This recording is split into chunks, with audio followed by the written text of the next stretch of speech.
Congressman. Outnumbered over time. I'm Chief Baby. Congressman Peter King joined us for the TV version of us. Wave. Bye. Thank you, Congressman. He's leaving. Bye-bye. He can't stay to do OT Baby. He's a busy man. Why? Because he's the Congressman Peter King from New York. Can I say what I love about him before he leaves? Oh, yeah, don't leave the room. You want to hear this love. I love, he says it straight. He gets to the point. He doesn't try to not say anything. Don't you hate politicians like that who are actively trying not to say stuff? No, they hate me. Peter King he cuts to the quick. He doesn't mince words. You know, he's just like, here it is. This is the truth as I see it. Take it or leave it. There you go. He's from New York. I love that about you. Bye. Oh, this is good stuff. And he's from New York. That's what I was going to say. Do you think it's from New York? The fact We're on that he's Facebook straight? Live, and yesterday we had record numbers on both our live chat, which people often will watch us on and get their points of view across as well. You teased that during the TV version of us, Sandra. But we want to thank everybody. Oh, some people share their opinions like more than once and on subjects we're not even talking about. No, That's we cool love that too. Also, just to thank you for joining us on Facebook Live too. So we appreciate all that. It was a lot of stuff to talk about with foreign policy today. He was the perfect one-lucky guy. And I know you guys agreed and disagreed. And, you know, one thing is for sure, President Obama now is saying that he is focused on ISIS. And I just would love to know the journey between JV team and my number one priority to defeat something that I once thought was the JV team. Like, to connect the dots. And I know he can't tell us all the intel and stuff that he's learned, but what helped him make that journey? And how much more dangerous are we since he thought that it was the JV team? Well, and can we even trust what he would put out in the first place when there's... Well, we hope we can. He's our president. Well, no, but when we know now that the information that has been surfaced about ISIS, I can't talk, is a good thing this is after the show.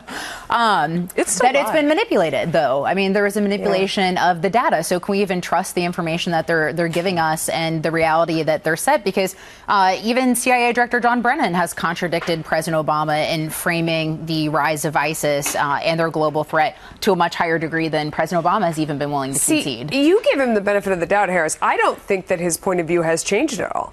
I just think that the way that he talks about it has, because he's trying to help Hillary Clinton get elected, and he's been told, this is what you need to say, and we're going to look like we're stepping up the And tax. you're one of the more positive people I know. I know, but you know, I'm positive about most people.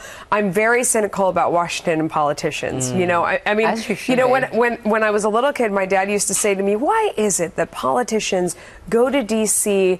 like regular people with regular incomes and they leave rich, and they're only making $100 and something thousand a year, but they come out multimillionaires? How is that even possible?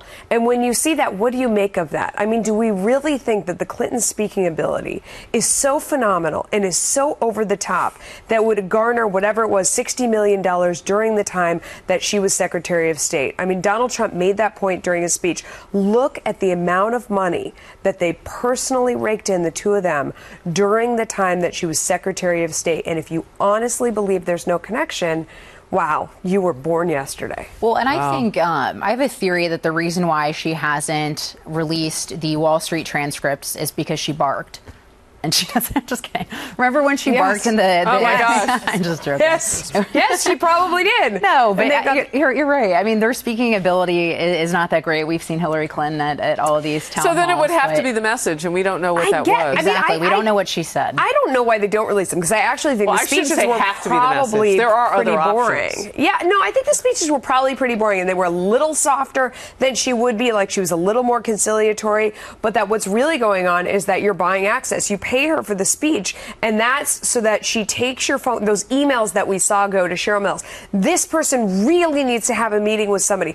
This person really wants a job. This person really wants to be on that committee. So that when you send that flagged note to Cheryl Mills or to the staff, it gets action. And that's what you're paying for in the speech. That's what you're paying for when you're Goldman Sachs. That's what we see in the emails, but we wouldn't see in the speech. We wouldn't see the speech transcript. That's really troubling, because now you're not just talking about access, you're talking about access with benefits. Well, and we've seen that. I mean, you even look at the Uranium One deal that she approved as Secretary of State, and the fact that there were donors involved with Uranium Run to the Clinton Foundation. She approved that deal, transferring over 20% of of American uranium to the Russians. I mean, that is a big concern when these things potentially become a national security issue. I just had a thought. A real gator hunter, which I don't think is his real name. He's on the live chat. All right, Sandra. he might be. He says we need more information on the Nigeria land by Clinton. I mean, you had a visceral reaction to that, Sandra.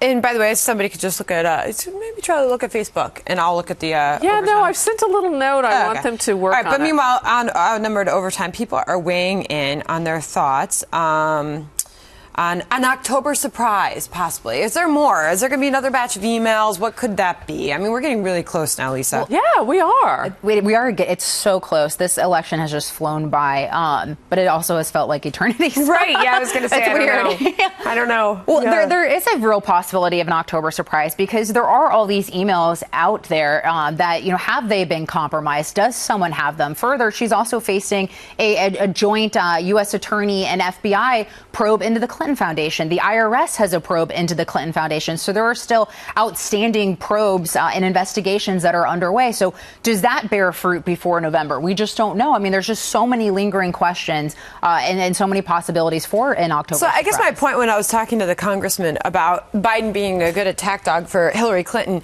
was I feel like every time we hear Mike Pence speak, he's defending Trump's last words, and it's like, shouldn't he be out there being more on the offense? Or that's can he be? But I think that's actually the reason why Donald Trump chose Mike Pence is because Donald Trump is the attack dog. Right. So so it's like you can't have two people. He could have picked Chris Christie. He didn't. Right? Yeah. So he needed sort of the measured guy. He needed Ed McMahon. He needed the sidekick measured guy who's going to sit there and sort of nods and laughs when he's on the right track, and then he gets kind of quiet when he's doing the wrong thing. For all those people wondering where, after we lovingly thank them for joining us on Facebook Live, where our Facebook page is, I'm asking our crew in the booth to check into it for us, please, because it is not up.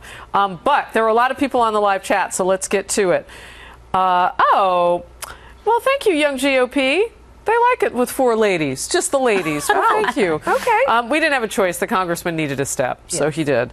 Let's see, two questions. I have to get a smaller couch, though. Well, sometimes we'll put like a stuffed bear there. That's what we really need. Lisa, you and I were talking before the TV version of us today about just staying on message, and I'm reading the live chat. I mean, part of the problem with changing Donald Trump is you don't know which element, which ingredient you need to tweak. And I think that he may be resistant. I don't know. But there's question, would you be resistant to try to tweak any of it because you don't really know what worked and what didn't work? Well, I think it's just more of staying focused on the issues Americans care about, like the economy and terrorism, and instead of, he goes off on these tangents. So I think just staying more focused, which, has clearly been a problem of Donald Trump, of sort of this stream of consciousness that we see and this, exiting away from the issues that Americans care. But in his defense, he's not been in politics. So you look at someone like Hillary Clinton, and she has been in politics for decades. So she has been taught, she has been trained, she has been message trained. She has sat in front of so many consultants throughout her time of just beating into her and teaching her and reiterating with her how to speak in public, how to stay on message. And Donald Trump hasn't had that. So, I mean, an element of that is not an excuse. It really is real. A great point that Peter King made that feels true. I mean, as reporters, we sit in the middle of this cycle and you feel things to be true or not. He was saying that the pile-on is getting to be so huge with every comment he makes, and it's starting to be ridiculous where they say, did he really mean, that they were the founder of all these kind of things, that the pile-on has gotten so silly that if he can not do it again, which is a huge thing, it does kind of go away because they become sort of one-trick ponies yapping about the same thing. Well, remember back a month ago when he said all these crazy things? Like, if he can just stop, it could go away. Oh, can I share this one? Yes, please. Mabolzich said, Oh, no! Okay, wait, but can I share with you what? That's why people make their names like that. But guess what Mr. Mabel said. Okay, Mabel, I like that. Harris, love your bunny slippers. How does he know I have bunny slippers? I think he was referencing your puppy my shoes, because they have like these They're little fabulous. Oh, wow. They could, from some angle, look like bunny but slippers. I call for an edit. Can we get? Which hopefully I think that's not going to happen. It's not the latter he's referring to. That would be Pagella. Too bad it wasn't a live show. On a serious note, ML Pagella says sovereign nations have the right and duty to decide who comes in from the outside to the borders and gets to stay. Hillary Clinton and President Obama would have us believe that we don't have that responsibility or that obligation, that we can just let anybody in. Real quick, your thought. Well, no, I mean, I really honestly think that Donald Trump raises some real issues that we need to look at. And the fact that we don't want to be like Europe. They've had so many problems with open borders, Syrian refugees, the lack of assimilation. The rapes of women in Cologne, Germany. But these are things that as Americans, somehow we get told, oh, you're Islamophobic if you want to have these conversations. And that is dangerous because we are facing this rise of ISIS to a degree that is different than past terrorist groups. And we have to be honest about these things. Well, okay, to rock be and clear, roll, I mean, the Harris. situation in Germany, they're still trying to figure out who did what. But wow. All right. We'll see you tomorrow. Goodbye.